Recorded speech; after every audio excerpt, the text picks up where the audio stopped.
Circle कैसा होता है और उसके क्या क्या पार्ट्स होते हैं, उस सर्किल में किसको क्या बोला जाता है, इसके बारे में सबसे पहले जानेंगे। उसके बाद उस सर्किल का किस प्रकार से क्षेत्रफल निकाला जाता है, अर्थात क्षेत्रफल के क्या उसके सूत्र हैं, और परिमाप अर्थात उस सर्किल की परिधि कैसे ज्ञात की जाती है उसके बारे में बताएंगे। ठीक है, तो सबसे पहले है जो आपका ये क्या दिख रहा है, ये पथ दिख रहा है, जो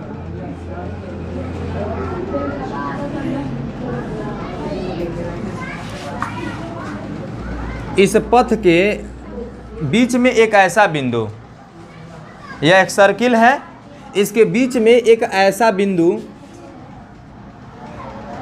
जहां से इस पथ के बीच की दूरी प्रत्येक जगह, जैसे यहां से अगर यहां तक नापिए तो जितना दूरी यहां है उतना ही दूरी यहाँ रहे, उतना ही दूरी यहाँ रहे, चारों तरफ कहीं भी मापिए। जब वृत्त के पथ और इस बिंदु के बीच की दूरी जब हर जगह एक समान रहेगी, जब वृत्त के पथ और बीच में जो स्थित बिंदु है हर जगह इसकी दूरी एक समान रहेगी, तो इसको बोलेंगे, इस दूरी कहेंगे हम त्रिज्या, जिसे अंग्रेजी में बोलते हैं रेडियस।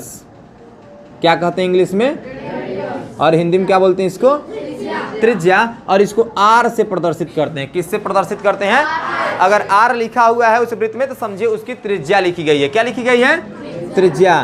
क्यों आर से ही प्रदर्शित करते हैं, क्योंकि त्रिज्या का अंग्रेजी क्या होता है, रेडियस, रेडियस होता है, इसलिए इसको आर से प्रदर्शित किया जाता है। ठीक, अब आ जाइए, और ये जो बीच में जो बिंदु है, जिस बिंदु से और इस पथ के बीच की दूरी हर जगह एक समान है, इसको कहते हैं हम केंद्र। क्या कहते हैं इसको, केंद्र कहते हैं, जिसे अंग्रेजी में बोलते हैं सेंटर।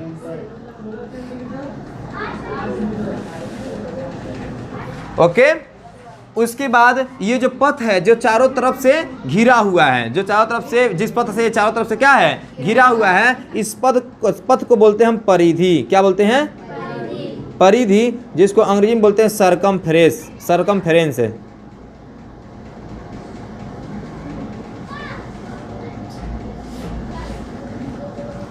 ओके, अब अगला बात जानेंगे जीवा के बारे में। क्या चीज, जीवा। वृत्त के परिधि पर स्थित कोई दो बिंदु, ये परिधि है ना, इस पर कहीं दो बिंदु, जैसे मान लीजिए एक बिंदु यहाँ ले लीजिए, एक बिंदु आप यहाँ ले लीजिए। वृत्त की परिधि पर स्थित कोई दो बिंदुओं को मिलाने वाली जो रेखा होगी, मिलाने वाली जो क्या होगी, रेखा होगी, उसी को बोलेंगे हम जीवा। तो ये कहलाएगा जीवा, जिसे अंग्रेजी में बोलते हैं चॉर्ड। क्या बोलते हैं अंग्रेजी में, इसे जीवा कहते हैं। समझ में आया। वृत्त की परिधि पर स्थित कोई दो बिंदुओं को मिलाने वाली जो रेखा होती है वह क्या कहलाती है, जीवा कहलाती है, अर्थात चॉर्ड कहलाती है। समझ में आया। अगली बात, एक चीज और बच गया, जिसे हम व्यास कहते हैं। क्या कहते हैं, व्यास। और व्यास क्या होता है, जब वृत्त के परिधि पर है ऐसा दो बिंदु, ऐसे दो बिंदु को मिलाने वाली रेखा जो वृत्त के केंद्र से होते हुए जाती है। जैसे मान लीजिए यहाँ से हम चले, हमको यहाँ आना है, तो हमारा जो रेखा खींचेंगे उसी रेखा पर ये क्या आएगा, केंद्र भी आएगा, तो अब ये रेखा कहलाएगी क्या, व्यास कहलाएगी। चलिए यहाँ से खींचते हैं और यहाँ से होते हुए फिर हम आकर के यहाँ पर मिल जाएंगे। तो अब ये जो यहाँ से यहाँ तक की जो दूरी है, यहाँ से यहाँ तक की जो ये दूरी है, इसको बोलते हैं हम व्यास बोलते हैं, जिसे बोलते हैं अंग्रेजी में डायमीटर।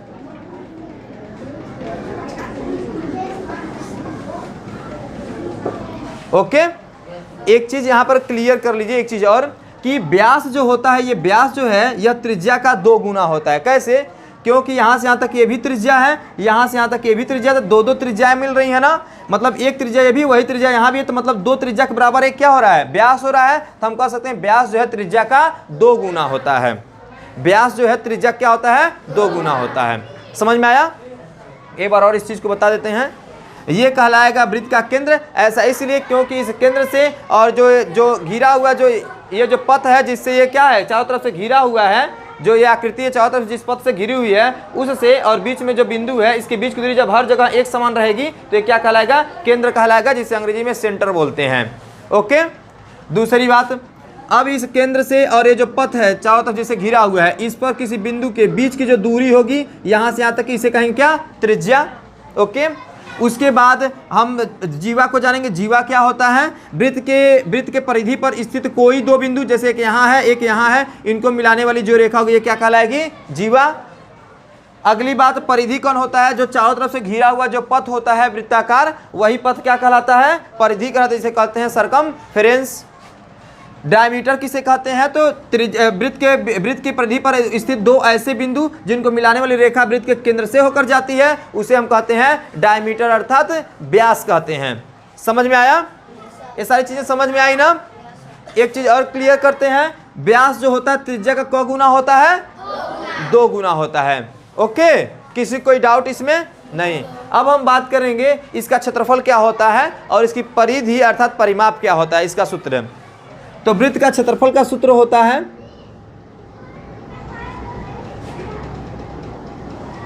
वृत्त का क्षेत्रफल जो होता है एरिया ऑफ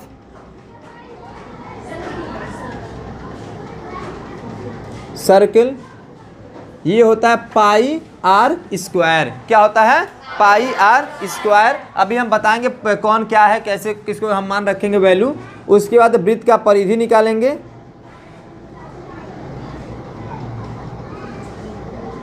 इसका सूत्र क्या होता है, जिसे अंग्रेजी में बोलते हैं सरकमफ्रेंस ऑफ सर्कल। इसका सूत्र क्या होता है? 2 पाई आर। ओके, वृत्त का क्षेत्रफल का सूत्र होता है पाई आर स्क्वायर, इसको पाई पढ़ते हैं। और इसके परिधि का सूत्र जो होता है, जिसे परिमाप भी कह सकते हैं वृत्त का, इसका जो सूत्र होता है 2 पाई आर होता है।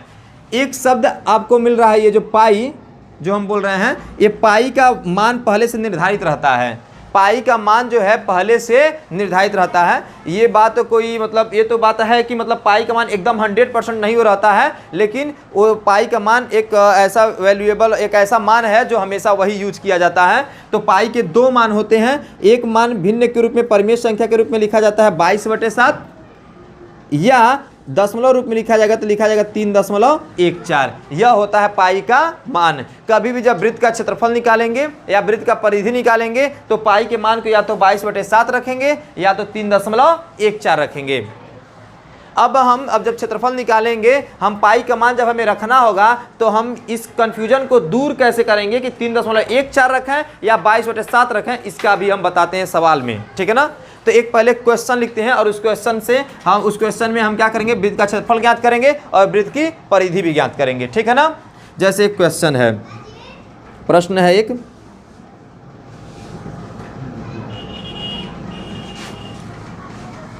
"21 सेंटीमीटर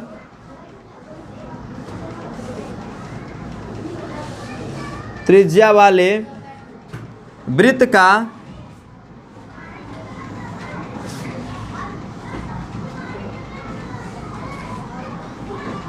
क्षेत्रफल तथा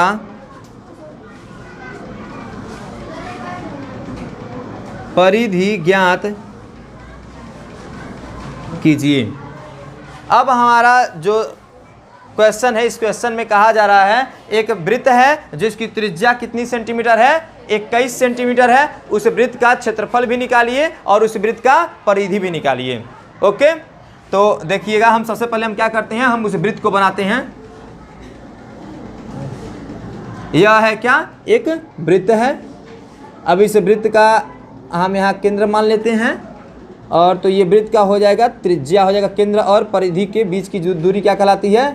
त्रिज्या। और ये कितना सेंटीमीटर है? 21 सेंटीमीटर है। कितना सेंटीमीटर है? 21 सेंटीमीटर है। अब आते हैं, हम सॉल्व करते हैं। तो इसमें देखिएगा कैसे क्या करते हैं। हमें क्या बताना है इस क्वेश्चन में? वृत्त का क्षेत्रफल बताना है और परिधि बताना है। तो वृत्त का क्षेत्रफल और परिधि का सूत्र देखिए। वृत्त का क्षेत्रफल का सूत्र होता है पाई आर स्क्वायर, परिधि का सूत्र होता है 2 पाई आर। सबसे पहले हम क्षेत्रफल निकालेंगे, तो क्षेत्रफल के सूत्र को देखते हैं। क्षेत्रफल का सूत्र क्या लिखा हुआ है? पाई आर स्क्वायर। ठीक है ना? तो हम जब कभी भी किसी भी क्षेत्रफल में का हम तभी ज्ञात करेंगे जब उस सूत्र में जो जो अक्षर आए हैं उनका हमें मान पता रहेगा, रखेंगे तभी। इसका मतलब हमें वृत्त का क्षेत्रफल निकालना है तो हमें इसमें पाई का मान पता होना चाहिए और आर का मान पता होना चाहिए। तो पाई का मान तो बताया ही गया है, पाई का मान 2 होता है, चाहे आप रखिए 22/7 या रखिए 3.14। ठीक है ना? तो हमें पाई का मान लीजिए है, हमें बताना और किसका मान पता करना है? आर का मान। तो आर का मान तो पता ही है क्योंकि कह दे रहा है पहले ही, त्रिज्या कितना सेंटीमीटर है? 21 सेंटीमीटर। इसका मतलब आर बराबर हो गया आपका 21 सेंटीमीटर। जब आर का मान मिल गया, 21 सेंटीमीटर दिया है, और पाई का मान आप जानते हैं, चाहे 22/7 चाहे 3.14, तो आप तुरंत वृत्त का क्षेत्रफल क्या कर लेंगे? ज्ञात कर लेंगे। तब लिखेंगे अब निकालेंगे एरिया ऑफ सर्कल,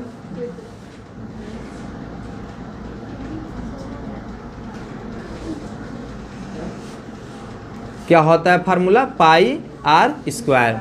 अब यहाँ पर आया बारी कि हम जो सर्किल है, जो वृत्त है, इस वृत्त के क्षेत्रफल में हम पाई का मान 22/7 रखें कि 3.14 रखें। इस कंफ्यूजन को दूर करने के लिए हम आएंगे आर के मान पे, त्रिज्या पर आएंगे। त्रिज्या का मान कितना दिया हुआ है, तो त्रिज्या का मान कितना दिया हुआ है, 21 सेंटीमीटर। तो अब सोचिए 21 को देखिए, अगर 22/7 रखने के बारे में सोच रहे हैं तो त्रिज्या का मान देखिए कितना है। अगर त्रिज्या का मान, त्रिज्या अगर आपका 7 से कट जा रहा है तब आप पाई का मान 22/7 रखिएगा। तो त्रिज्या 21 सेंटीमीटर है, क्या यह 7 से कट रहा है, कट रहा है, तो इसलिए हम पाई का मान रख देंगे कितना, 22/7। अब त्रिज्या का मान रख देंगे 21 सेंटीमीटर, तो 21 हो जाएगा। इस पर आर पर 2 घात, आर पर कितना घात है, 2 घात है, तो इस पर क्या घात हो जाएगा, 2 घात। आगे लगाएंगे तो फिर लिखेंगे 22/7 गुणे 21 गुणे 21, 2 घात 2 बार गुणा हो जाएगा। एक चीज याद रखिएगा, कभी भी जब 2 घात है तो 7 से अभी इसको नहीं काटना है। जहां अगर 7 से काट दिए तो वहां क्या हो जाएगा, क्वेश्चन गलत हो जाएगा। पहले उसको तोड़ लीजिए, पहले उसको क्या करें, लिख लीजिएगा फैक्टर में 21 गुणे 21, फिर से उसके बाद तब उसे काटिएगा तो 7 एकन्ने 7 और 7 त्रिके 21। अब यहाँ पर आते हैं तो अब बचा क्या आपका, 22 बचा, क्या बचा, 22 गुणे 21 कटा का बचा है 3, और फिर से कितना है आपका 21 है। अब 22 का 3 में गुणा करेंगे, 22 तिहाई कितना होता है 66, और फिर कितना से गुणा कर देंगे उसमें 21 से, 1 छक्के 6, 1 छक्के 6, 2 छक्के 12, 2 छक्के 12, 1 13, 6 6 2 8 3 1, 1386 कितना आया, 1386 सेंटीमीटर में लिखा हुआ है मापना त्रिज्या का, तो इसलिए यहाँ पर सेंटीमीटर क्षेत्रफल निकालते हैं तो क्या लगा देते हैं, स्क्वायर लगा देते हैं। ये है वृत्त का क्षेत्रफल, क्या है ये वृत्त का क्षेत्रफल। ओके, अब देखिए वृत्त का क्षेत्रफल। अब देखिए अब क्या निकालना है, वृत्त की परिधि, वृत्त की परिधि निकालना है, सरकमफेरेंस ऑफ सर्किल निकालना है। तो इसका सूत्र क्या होता है, 2 पाई आर। पहले ही बताइए आर का मान आप जान चुके हैं ना, कितना है पता है ना, 21 सेंटीमीटर। तो पहले ही आप बताइए कि आप पाई का मान कितना रखेंगे, 22/7। क्यों पाई का मान 22/7 रख रहे हैं, क्योंकि आर जो है त्रिज्या, उसका मान जो है 7 से क्या हो जा रहा है, कट जा रहा है, तो इसलिए तब रखेंगे आप 22/7। यहाँ 2 है तो 2 लिख लीजिए, तो मान ये तो पहले से दिया हुआ है 2। अब पाई का मान रखेंगे कितना, 22/7, अगले आर का मान कितना है 21। अब देखिए 7 कन्ने 7 त्रिके 21 कट गया, तो गया 2 गुणे 22 बचा है, 7 नीचे कट चुका है, छोड़ दीजिए उसको। और उसके बाद तब यहाँ पर कितना बचा, 21 कटा है तो 3। अब